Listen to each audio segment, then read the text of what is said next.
Hello everyone! Dahil Nutrition Month nga po pala ngayon, samahan niyo po akong gumawa ng project ni Ate Pinkish. Sa nga po pala mga mother ay kay Ate Pinkish nga po muna yan. Kasi naman po yung kay Ate Violet nga po ay mamaya ko na po i-upload sa susunod. Kasi naman po mga mother pag isinama ko pa nga po ay sobrang haba na. Ayan nga po pala mga mother yung kinuha kong prutas. Kinuha ko nga po pala yan mga mother sa luma nilang sagutan noon. Diyan nga po mga mother ay kinulayan ko lang po lahat. Pasensya na nga po kayo dahil hindi ko na nga po naisama sa video. At yan na nga po mga mother ay nag-iisip na nga po ako kung anong dapat kong gawin. Sa nga po pala mga mother dahil low budget po ang mother nyo, ayan ginawan ko na ng paraan. Carton nga lang po yan mga mother na binalutan ko nga po ng colored paper.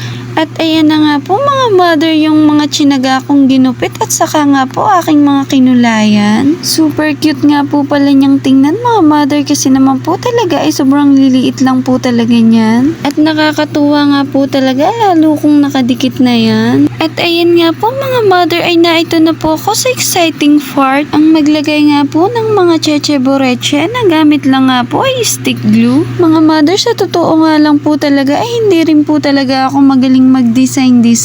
Yung wala po talaga akong ka-idea sa aking gagawin. Basta para sa akin lang po ay may gawa ko ng project ang aking anak. Kaya naman ayan for the go na nga po ang mother nyo. Yung habang tumatagal nga po yung ginagawa mo ay nagkakaroon ka na ng paunti-unting idea. Pero alam nyo po ba mga mother na natuwa po talaga ako sa kinalabsan ng aking mga pinaggagawa. At yan na nga po mga mother ay medyo nagkaka-itsura na nga po siya. Diyan nga po pala mga mother ay iniisa-isa ko pong idikit yung mga dahon ng malunggay. Yung pagkaliliit nga pong mga dahon na yan mga mother ay natyaga ko po talagang idikit ng paisa-isa. Yan na nga lang din po mga mother yung naisip kong idikit kasi nga po yan yung daladala ni Ate Violet ko. Nahingi nga daw po yan ni Ate Violet sa kapitbahay. At dahil nagkataon nga po na low budget po talaga yung project na yan, yung nag-iisip ka talaga ng gagawin kung paano mo magagawa yung project ng anak mo. Kasi naman po ang bungad po talaga sa akin ni Ate Pinkish ay mama magpa-print ka. Kaya naman po sabi ko sa kanya ay wala tayong budget. Pero sabi ko nga po sa kanya huwag siyang mag-alala kasi naman po gagawan ko ng paraan. Kaya ayan for the go na nga po ang mother nyo.